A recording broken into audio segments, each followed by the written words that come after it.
we don't talk about the things that kill us spiritually, that kill us physically, physiologically, psychologically, then we can't necessarily get to the place that we aspire to get to, whether that's professionally or personally in your business, whatever that might be, your career.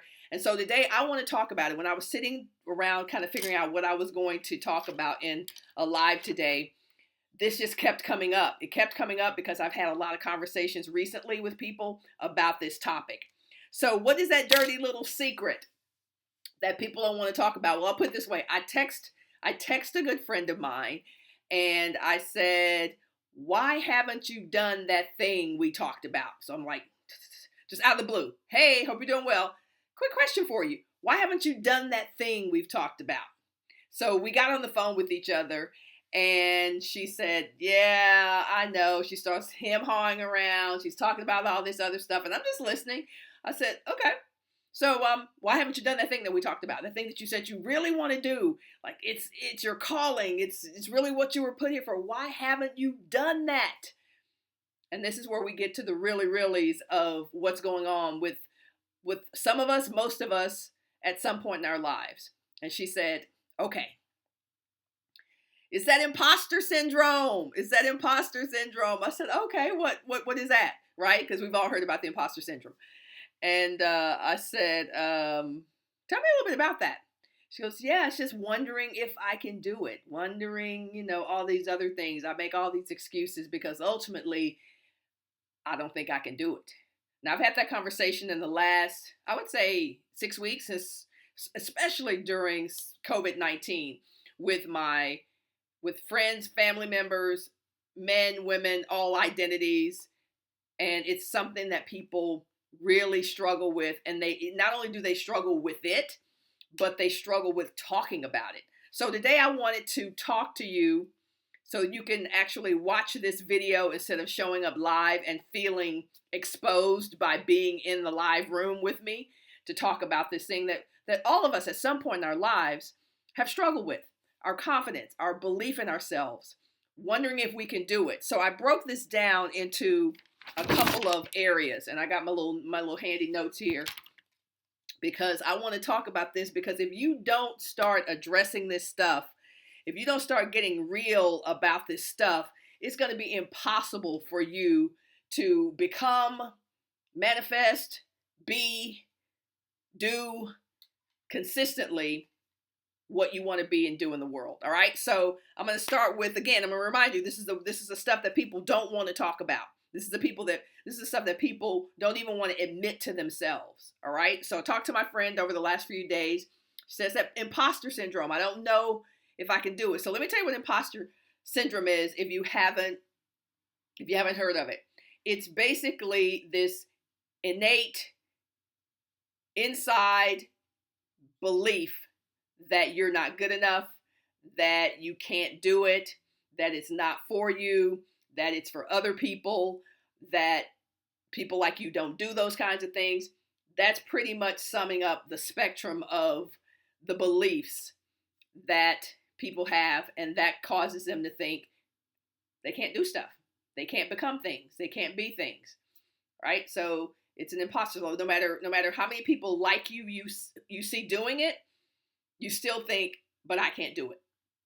So if you're honest, you've had those thoughts before about something. Dating a certain person, getting a scholarship, getting a certain job, making a certain amount of money. If you're honest, you've had that thought at one point in your existence on earth. We all have. So the question isn't whether, I'm not even here to ask you, have you? Raise your hand if you have, because I know you have. Everybody has had a thought, a doubt, a twinkling, an inkling of, can I do this? Right? So the question isn't whether you've had imposter syndrome. The question is, how do you get out of that space when it shows up for you? Right? How do you get out of that place and that space when it enters your head and your heart, whoever you are, wherever you are in the world at that time? How do you get out of that place and that space? So we're going to talk a little bit about imposter syndrome. So the first thing I will say, man, I love these glasses. Let me say that first of all. Didn't think I'd ever say that, but I love these glasses.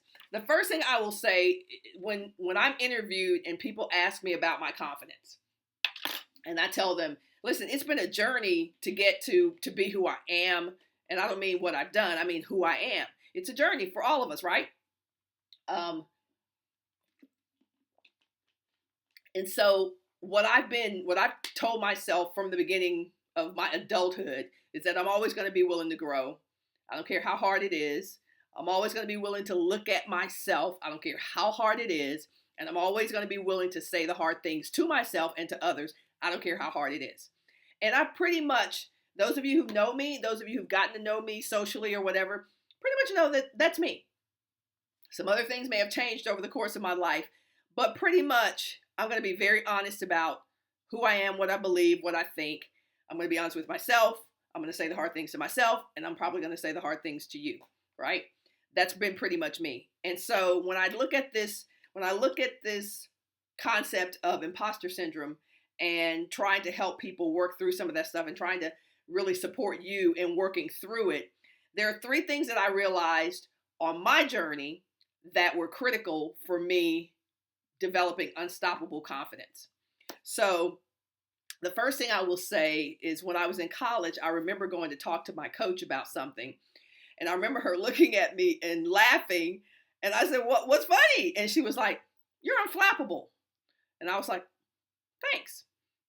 I go home, because at this time you can look through the dictionary. Unflappable. What is unflappable?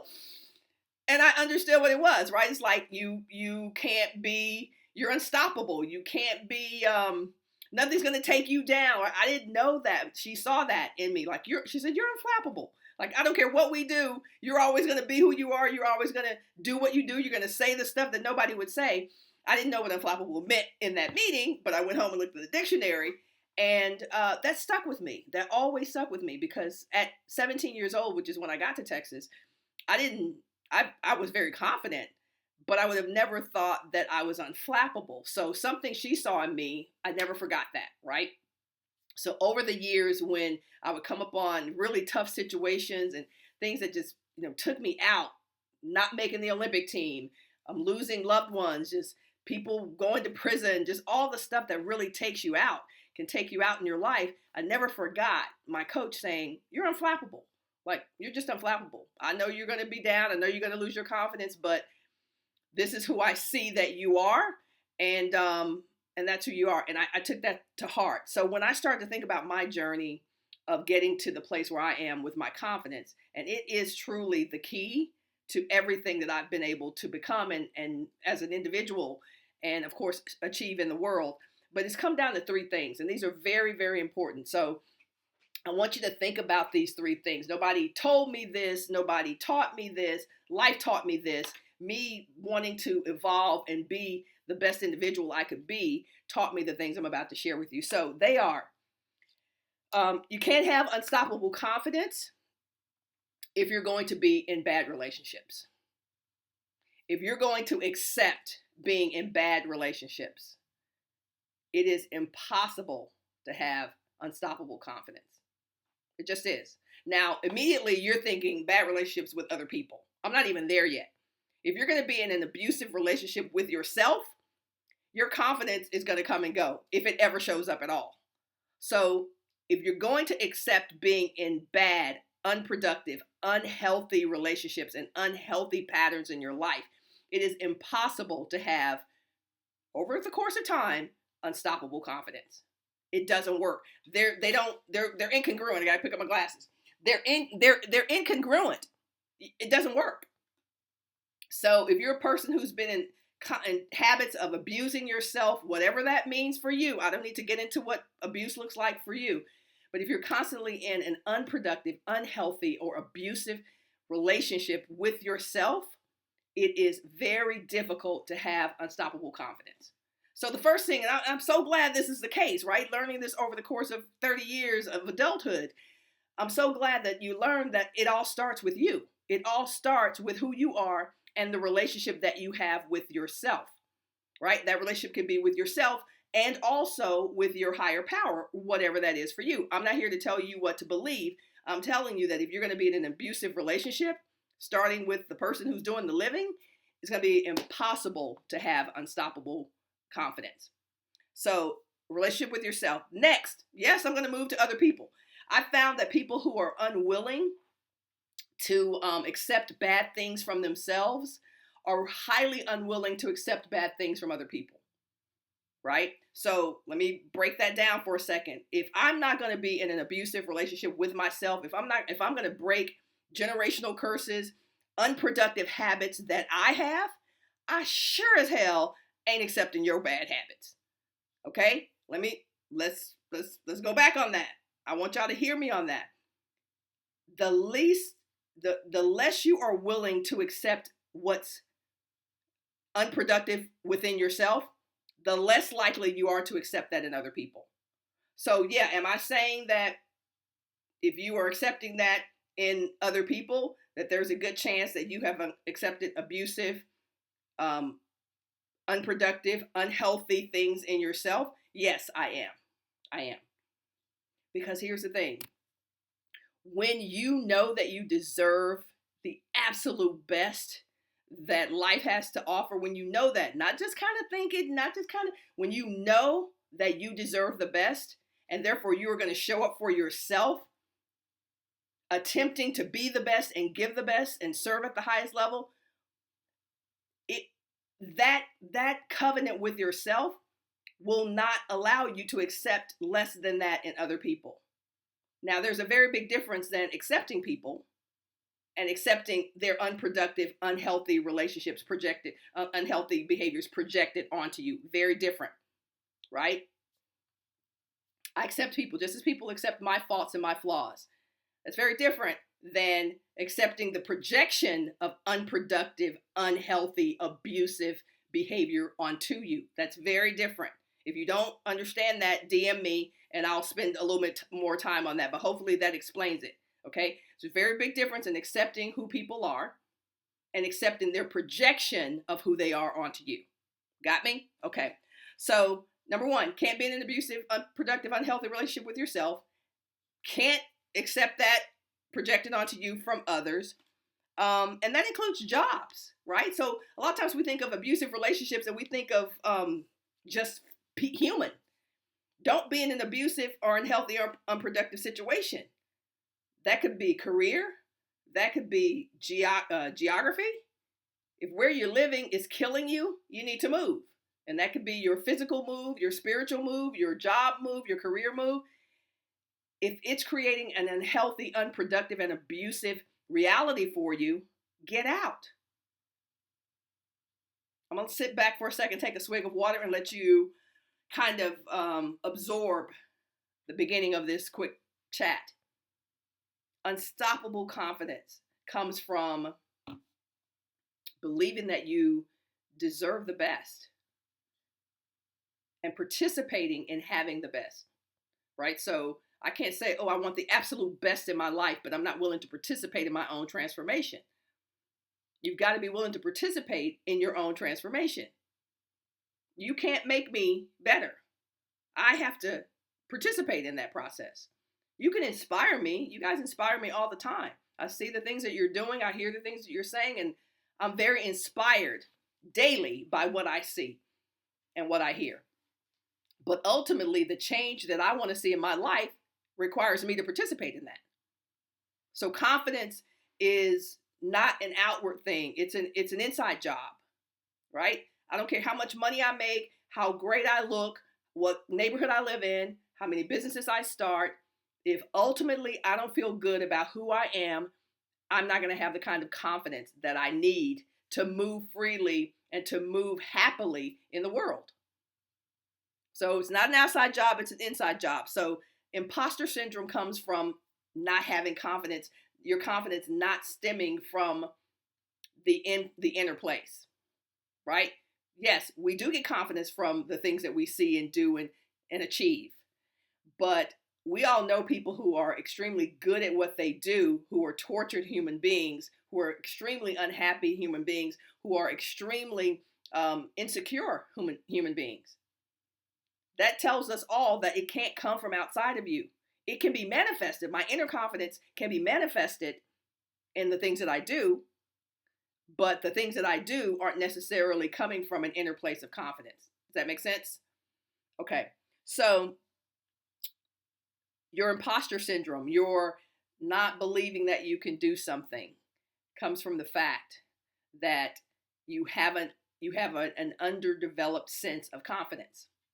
I know some really smart people, and by the way, I'm not a big fan of smart, um, because smart ain't everything to me. But anyway, that's another seminar. But I know a lot of smart people who are extremely unconfident, if you will. Lots of them. So, what is confidence then? What is confidence and how do you get it? And does that cure, if you will, does it rid you of your imposter syndrome? No. Bad news is no, it doesn't. You thought I was going to say, yes, it does. If you will just believe in yourself, and then you'll never have these thoughts of doubt. Not true. Absolutely not true. But when those thoughts come up, when those doubts come up, you'll know. You can actually not try to silence them, because what I do when the doubts come up, for me, I acknowledge them. I move with them. I don't try to go, oh, shut that door. I don't want to hear that. I don't want to see that. I don't want to think those things. That's the worst thing you can do. The worst thing you can do is when you feel doubt, when you feel like, oh my gosh, I am having a moment of self-doubt. I'm having a week of self-doubt. Wow, I can't believe, because that's the way I feel when I go, oh, wow. Now, instead of going, shut that door, you're not allowed to feel that. Shut that door, that's what other people feel. Shut that door, you're amazing. You're not supposed to feel that. I never say those things to myself, because those are counterproductive and they're not true. So instead, I'll share my process with you, and then I'll pick back up on some of these other personal, professional, spiritual development concepts on another day. But I'll share with you what I do when I feel doubt, when I feel afraid, when I am questioning whether I can do something. I listen to them. I listen to those thoughts because they're in my head. They came from somewhere, right? It could be, sometimes it's a temporary thing. You just may not be feeling like you're doing everything that you can do in the world, doing everything that you want to do in the world, doing everything the way you should be doing everything in the world. And that's normal. So yes, doubts are normal. Fears are normal. Concerns about your ability to do something are normal. The question isn't whether that's a part of your normality. The question is, do you allow those very human experiences to take you out, right? To take you to places that you're going to have a very difficult time coming back from. And so when I experience doubt and concern and my humanity in whatever ways that it shows up, I say, more, tell me more, tell me more. You're informing me of something, tell me more, right? Okay, go there. Because I believe we all have that one being on one shoulder that says, you're amazing, you can do it. If you don't have that person, work on getting that one on your shoulder, because she's amazing, he's amazing. That says, you got this, you're amazing. These are the gifts God gave you. That's why you can do this. That's why you know, right? It reminds you of your amazingness. We all have that, whether yours has shown up or not. We all have it. And then we also have that other shoulder. There's somebody just sitting there saying, you can't do that. There's no way you can do that. People like you don't do that.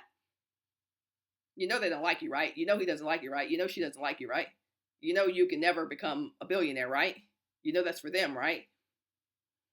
Or you can't do that because you're tall, you're brown, you have big eyes, you have, you know, whatever your thing is. You have one ear's bigger than the other one.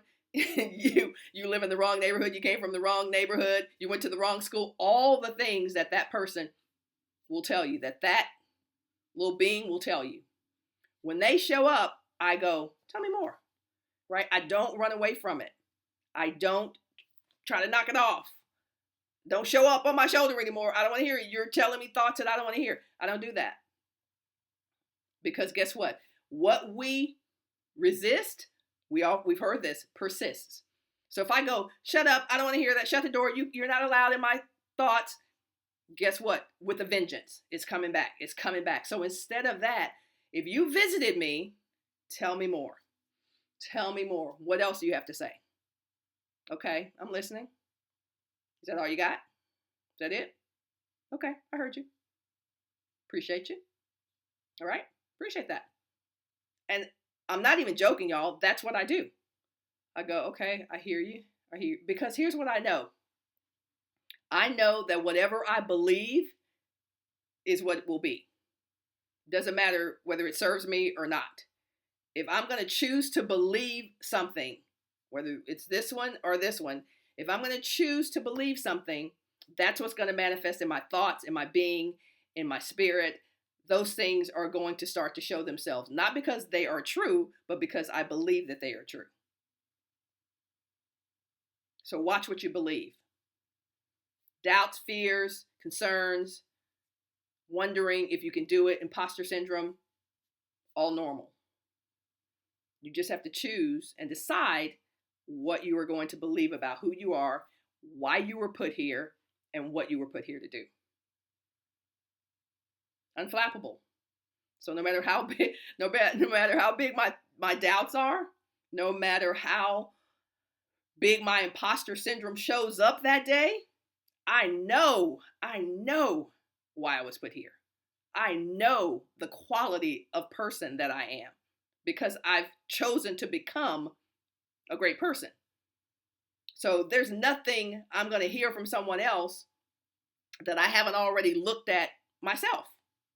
Right? Remember when I started this, I said, I'm going to be very honest with myself. I'm going to be very honest with you, even if you don't like it.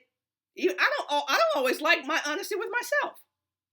But what I know, there are things that I know. And that's why I can listen to the feedback, the criticism that my other being on the shoulder has to tell me sometimes. Tell me more. Don't be afraid to say, tell me more. What else you got? Because ultimately, at the end of the day, I know what I was put here to do. And as long as I'm moving in that direction, and honoring humanity, honoring myself, not putting myself in abusive, unproductive, bad situations, then I'm going to keep moving forward. I'm going to keep it moving. Me, my doubts, everything. We're going to keep it moving. And that's what I hope you'll do as well. Don't be afraid to feel those doubts. Don't be afraid to ask yourself what that's about. It's okay. It's really okay. See you next time.